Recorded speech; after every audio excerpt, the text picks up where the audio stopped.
few more things on communication. One is to have something good to say, and number two is to say it well. Now here's number three. This is where some people now start to lose it. And that's to read your audience. If you're talking to a child, you got to read. We have that expression, right? Do you read me? So if a child now is listening, you need to know whether or not they read you. Are you getting it? If you're talking to a large audience, you need to know if they're getting it. I had some trouble with this now in the beginning, because I used to just lecture with all my notes and just keep on going. I think in those early days, some of the audiences could have left, right, and I would have just, kept right on going. It took me a while to look up and see what's happening. Do I need to slow down? Do I need to speed up? Do I need to get a little softer? Should I save that for some other time? Is this a little too strong for now? You get that by reading your audience, what's happening. I remember the first time I spoke to 10,000. Zig Ziglar was along. Zig Ziglar and Paul Harvey and Dr. Norman Vincent Peale. This was a long time ago, back in those early days. And I think we were in Kansas City, 10,000. I'd never spoken to 10,000 people before in my life. Ah, Zig said, Jim Norman, you better be good. And you better watch what's happening. Because when 10,000 people tell you you're in trouble. I thought, whoa. So this time when I'm up there lecturing, I'm looking in the balconies, right? I'm looking everywhere to see if it's going okay, going okay. I'll never forget that experience. So we got this now. You've got to read the face of a child. You've got to read what's happening so you'll know how to proceed. So now let me give you 3 ways to read. Here's the first one. You read what you see. Pick up the signals you can see.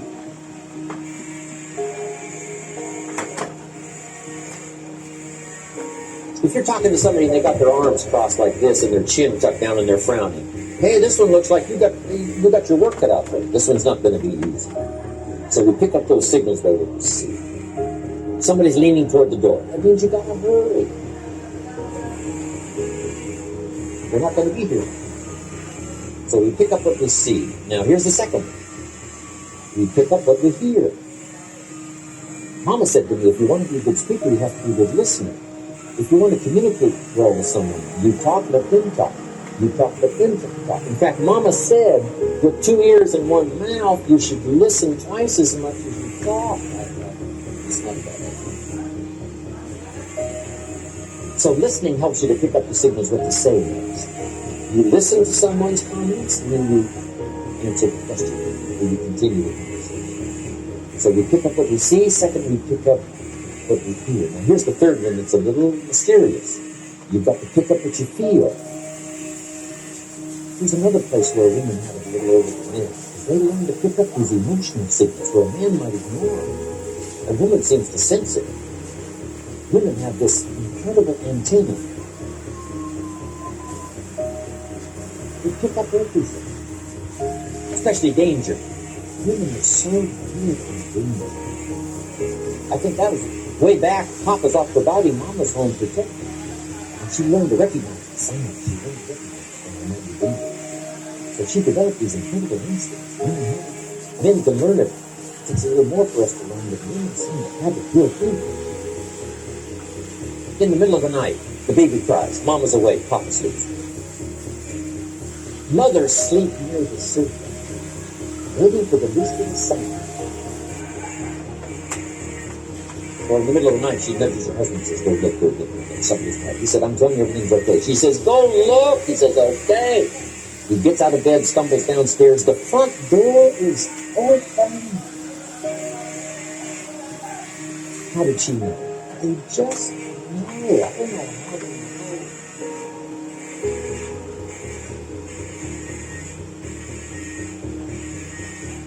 Interesting analogy in the Bible. Here's what it said. There are shepherds and there are sheep and there are wolves. Pretty standard, right? So you've got to make the note. Shepherds, sheep, and wolves. Sheep have got to look out for the wolves. Shepherds have to be careful. Keep the wolves from getting the sheep. That's not the end of the story. Here's what it says. You've got to be so careful because some wolves have learned to dress up like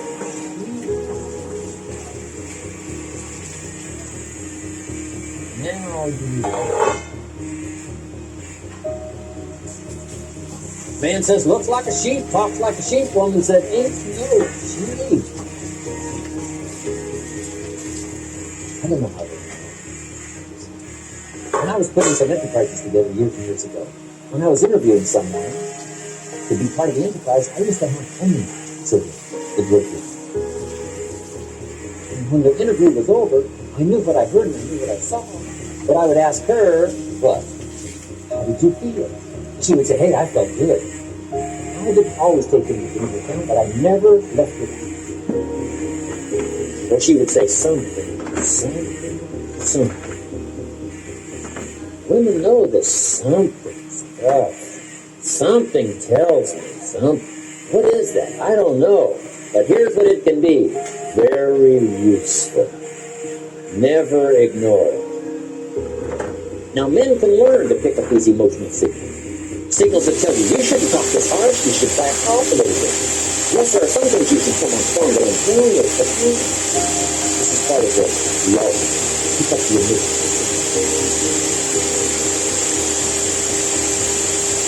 So number one, have something good to say. Number two, say it well. Number three, learn to read your audience. Now here's number four.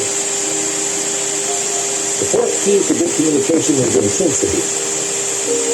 The power of your emotion. Because there's certainly a difference in intellect and emotion. But here's the key, they must work together. The intellect, the language, and the emotion. Now the question always comes, and some of this you have to decide, in sort of a split second. How much emotion? So jot this down. Enough emotion to fit the occasion. Enough emotion to fit the occasion. Or enough emotion to fit the point. You don't need a major explosion for a minor point. Some kids have an honest beef by saying you make too big a deal out of a little deal. This is good for parents to learn. Leave a little deal as a little deal. Don't make a big deal out of a little deal, because that's too confusing. Now, if it is a big deal, you make it a big deal. But if it's a little deal, that's too much emotion. That's too much sometimes to handle. Making such a big deal out of a little deal. So this emotional content, what you say, is very important. Because the emotion is so powerful. In fact, it's the emotion that drives the language that speaks to the heart and the mind of itself. It's the emotion that drives the language that speaks. So on the day of the Christian church was started, the magnificent sermon was preached to a multitude, huge crowd of people. And it said some that heard this fabulous presentation were smitten. They were hit by the message. They were hit by the word. The God, the sword, the good deal, the science, grabs your consciousness and shakes it up, drives it to your heart, and say, whoa! Yes. But the thing is, you have to use it wisely. Not overuse, properly. Words are like a little station. I buy the shirt, right? But when you put a thing for you, put your feet down. What if I put one of those little stations in the food? And that little station hits you in the face with your feet. But what if I put that little station right into the end of the environment? See, I could try to keep it. So make the note now. As soon as the word becomes vulnerable, talk about it. You learn not to just use your hands, but you learn to use your emotions. You are taking significant people. And emotion makes all the difference in the world in the world.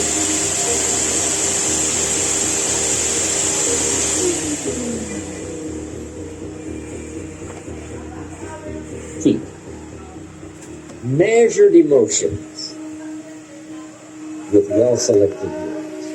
That's what's powerful. Measured emotions. Not too much, not too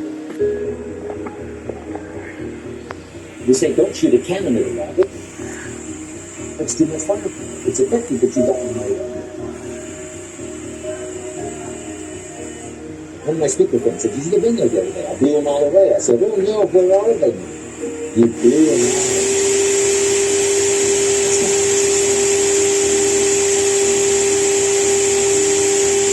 Now, for little emotion, when an actor on the stage or in the movies, they have to miss a good script is happening in movies. Not too much for what to do, and not too little for you. He said, "Well, this is a pretty good actor in the world." And just how often is this? Represent how much emotion to put in the whatever.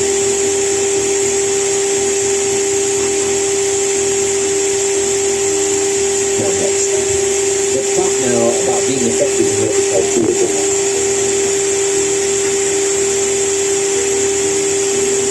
These are highly emotional tools. If you're skillful, they can be very useful.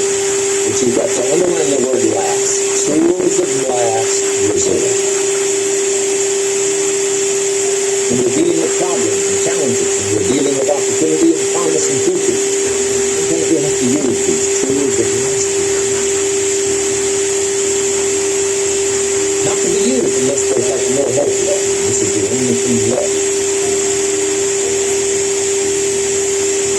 Old Joe Kennedy taught his son John a key phrase that can be used so many ways. I want you to jot it down and remember this. Here's what old Joe taught John. If it is not necessary to change, it is necessary. If it's not necessary to change, it's necessary not to change. Now the key is also with these tools of last resort. If it's not necessary to use these tools of last resort, it is necessary not to use them.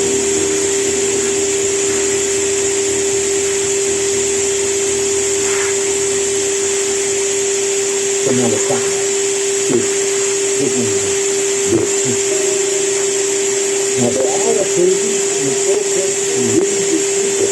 And when it's because there's no hope left, the only way to correct the situation perhaps is to just let it all go.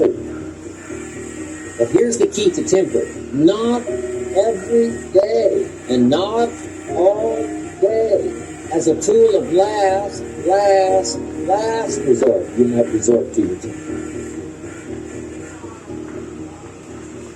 There's only 2 or 3 occasions recorded where Jesus lost his temper. Just 2 or 3. But when he did, the whole community knew about it. The day he yelled like a Comanche, grabbed the whip and drove them all out of the temple and took over the temple, and the money scattered everywhere, and so did the people. And he cleaned house. But not every day. Just on 2 or 3 occasions, he used some money.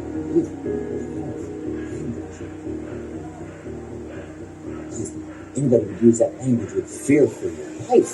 But he didn't use it. He didn't use it on every occasion. Because he talked to little children. And then he lost his temper. The full range of temper with the children. And the occasion called for it. So you got that now? Tools of last resort. Temper.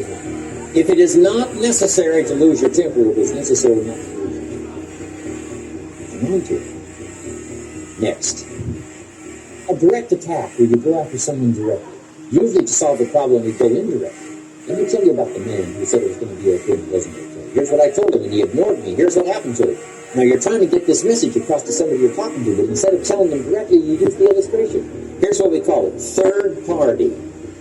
Rather than direct, sometimes you use third party to talk about something that you don't want to be so confrontational to someone. You talk about someone that you've had this occasion to talk with this particular problem before. Here's how we solved it. Here's what happened. But then sometimes it's called for direct. But you got to be very careful. Here's why. Highly charged emotional conversation deals with matters of the heart. And when you deal with matters of the heart, you got to be very careful. Even if the heart needs an operation. If you were about to go under to have a heart operation and you heard the doctor say, "Hand me the hatchet," you'd come awake. So make this note now. You can't operate on the heart with a hatchet. When you get ready to operate on the emotions and the heart and the spirit and the soul, you got to be very, very, very, very careful.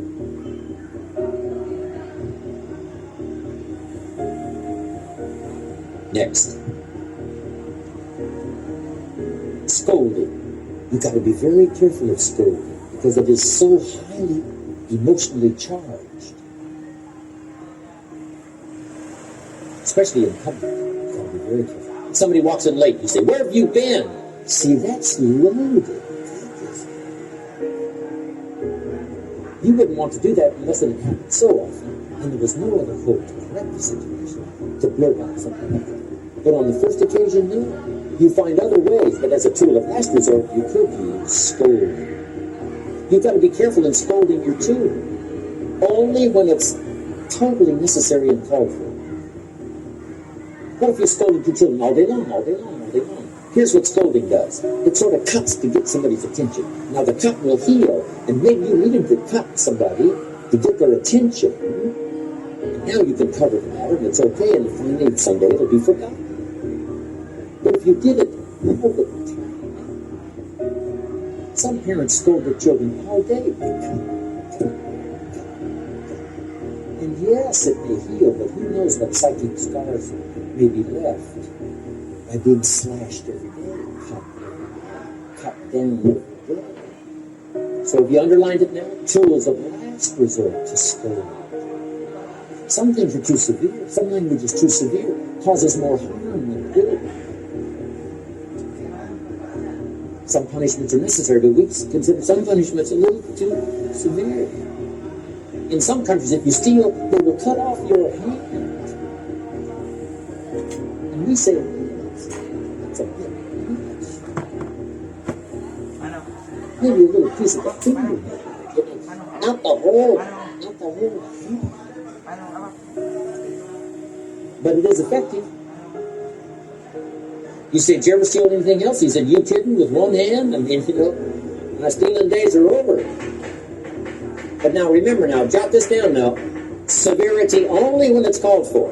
Severity only when it's called for. Not to be used recklessly because you've got the ability to talk and use it. To save it, to save it, to save it. If mama screams all day, see, it finally loses its effectiveness. Kids learn to just tolerate it.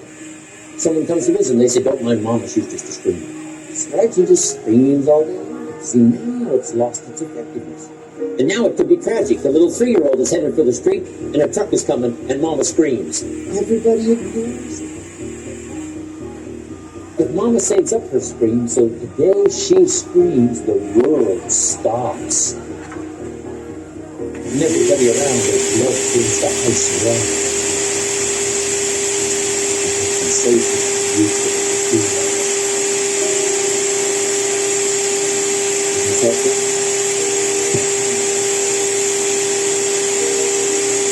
Now, got this down. The more you care, and the constant is strength out, you need to temper. You need to feel it. Here's what it can be useful. The more we care, the stronger you can. All of us will allow somebody to really get on our case if we know they really care. But if we don't think they care, really care, we would resist all of the browbeats of to do some things as a tool. Only if somebody really cares. I don't mind a minister consigning my soul to no fire for my sinful ways. As long as he does it with tears and not joy. Wouldn't we all resist a dry-eyed sermon on hellfire? You can't preach hellfire for human beings unless you sob and the tears flow. But if you preached hellfire for human beings with dry eyes and your heart wasn't broken, all of us would dismiss that sermon as a performance.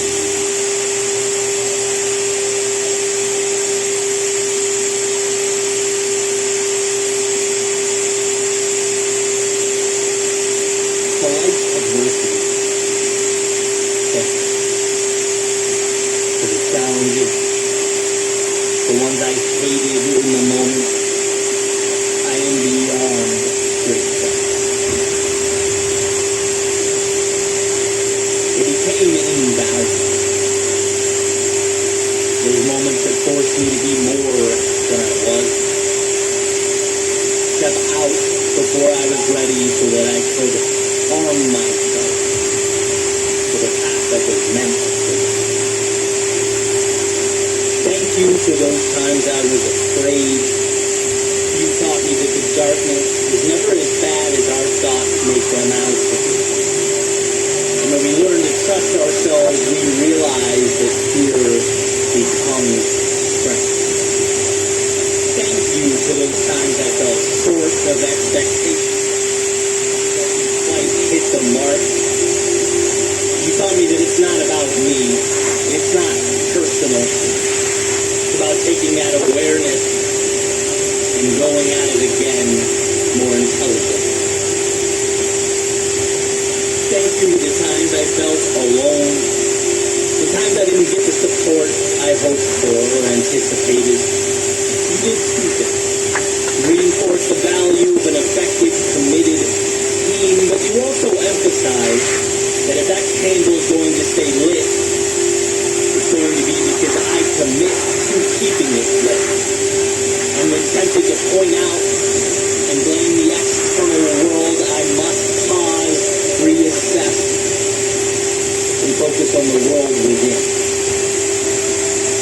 Thank you to those times of stagnation, the valleys of despair, of uncertainty. You reminded me that momentum has to be manufactured, and the answers we need are never big or complex. They are small and they are simple. We are always one step away from getting back on track. Thank you to the unexpected setbacks, the from out of nowhere obstacles. You taught me that the trials and the tribulations, they are not the exception, they are the rule. The success isn't running from them, but learning to deal with them. There's a saying that life is 10% what happens to us and 90% how we react to it. Thanks for showing me to allocate my energy to the reaction. Thanks for the times I looked around and couldn't find a conceivable way. The times things seemed helpless and hopeless. You taught me that even in our darkest moments, there is an answer, that I am capable, I am strong enough. And who would have thought that all these things, all these situations I would have loved to run away from were a gift more valuable than any other? Who would have thought that predictability and comfort were wolves in sheep's clothing, that danger is never the obstacle? It's in thinking you've been slighted by life when the obstacle arrives. In reality, every setback is a chance to be more, to step into that future self, to live life. It is from our struggle that we acquire our strength. From our pain, we find just how far we can go. So to these challenges that made me who I am, thank you for the insight, the lessons, and the evolution. Thank you for showing me what no success could ever have shown.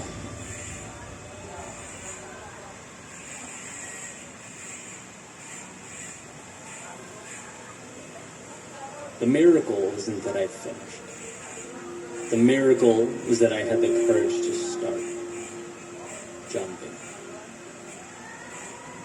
We all share a commonality. The runner on the starting block, the one at work, the one studying, the one trying to create the best life possible for their family. See, we are all at a beginning, looking up at an idea. Nothing given, nothing to adjust or react to, no, just an idea. And ideas, when we are at the bottom looking up, they're deceptive in nature. Their size, their weight, their breadth. They like to present themselves as much more than they actually are. And so, to turn ideas into things one needs see themselves. Not as some descendant of Mount Olympus tasked with lifting that 2,000-ton boulder before them, but as one armed with an understanding, the awareness that the 2,000-ton boulder before them can be broken down piece by piece, that it is nothing more than a facade, and while it may stop most in their tracks, you are simply not most. Not because the world treats you differently, but because you see the world differently. By knowing you are bigger than the sum of its parts, you have defanged this wolf. You have put yourself in position to do that which makes the world tremble, that which causes even the most confident to doubt. You have put yourself in position to begin. See, there is a time to look at the top of the mountain, breaking through the clouds, powerful and majestic. And then there is a time to look at your feet. And right now is the latter. You're not concerned with the big things. No, not right now. Your job is to move forward into this haze, to not see but adapt, to not know but trust. Things will materialize, and you know that. But at the same time, you can't control the future.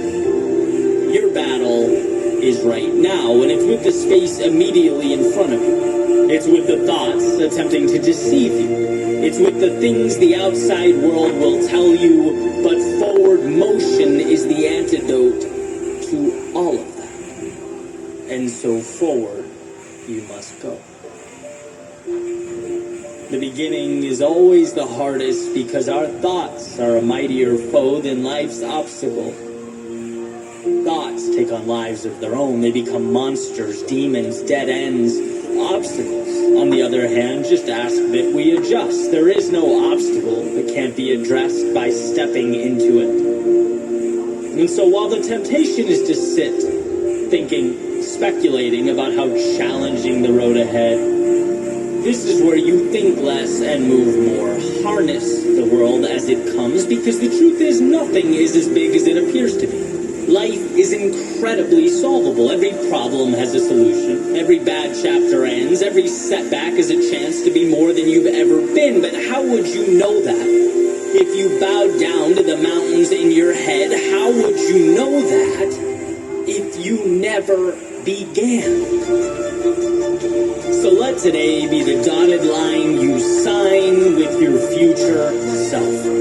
A promise to be aware that the mountaintop peers over you, but to not be distracted by its shadow. To take the climb one rock, one step, 1 second at a time. Let it be an acknowledgement that nothing life throws at you can't be broken down and conquered so long as you don't get in your own way.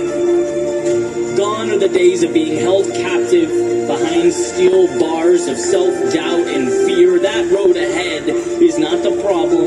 It never was. Refusing to give yourself permission to travel down it was the problem. So without constraints, meet life head on. Let the clouds emerge because they will, but know that you will rise to meet them. Let the unknown highlight all that you don't know. You can't see. Fine. The one thing you are sure of is that you will, one by one, transform the unseen into strength. And when those thoughts emerge, telling you that you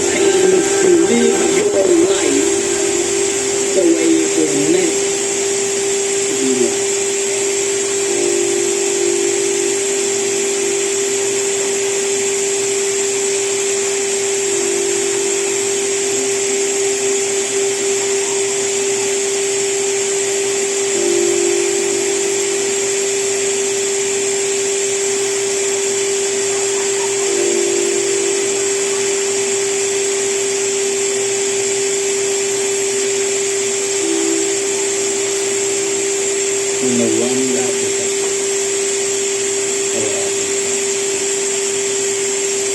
Why? Because at some point I realized that it wasn't so much the immediate moment that was painful, as it was the idea that I had to continue on, a fear of the our minds are blank. They have the power to breathe into the future, to anticipate, to predict, and sometimes that prediction materializes in the form of stress and pain in the present. That's the one that basically manufactures. See, the present moment may be uncomfortable, but it's not. There's always something we can confront and adapt ourselves. But make-believe scenarios, the imaginary monsters we let in, so I don't know how long it's going to be. So I've found solace in simply seeking them out. See, counting streetlights, it brings me to the now. I can always get to the streetlight. In fact, it's always visible in front of me. It's tangible. It's real. There is no space for tricks or scary stories. Streetlight. My mind's job is to focus on those tall metal footprints. And the body's job is to listen and move accordingly. And while sure there is pain, it is manageable. When you look it directly in the eye, not with regard to what it can be, but as it exists now in this moment, we can always rise to be more than we once thought possible. These streetlights simply remind us of that fact. And so beyond this moment, when the running shoes are off, long after the finish line crossed, it's imperative that the idea remains that yes, life will be painful and life can hurt, but it never gives you in one instant more than you can handle. And sometimes it might seem so. Sometimes it might appear overwhelming, but when we remind ourselves that we're simply borrowing pain from a future that has not yet arrived, when we refocus on what is within our control, we empower ourselves. Our greatness expands and our strength intensifies. Because look, there's a time and a place for everything. And in our moments of duress, when the world is weighing down on us, I've found the answer to be thinking less and trusting more. And the next footstep transforms into not the detail, but the story in its entirety. Sure, sometimes life is about planning and calculating and strategizing, but sometimes life also calls us to put our heads down, shut our minds off, and find a way to move towards something greater. It's step, light post, step, light post, demoting the discomfort from the star of the movie or the main character to a subtle observer. Sitting quietly in the background as you do what you were going to do anyway, with or without it. Never forget how much control you have over the current moment. And that our greatest pain is often masked in a fiction, a delusion. When we find ourselves stuck, it's because of a future that has one, not arrived, and two, is outside the scope of the task at hand. It's not because of what's around the corner that we survive life's trying times. It's because we dig deep enough to get to that next light post, that next day, that next stop, that next chapter. Look, you will emerge victorious, not because of the future, but the now. Because you realize your strength, shut off the world, and conquered your next step.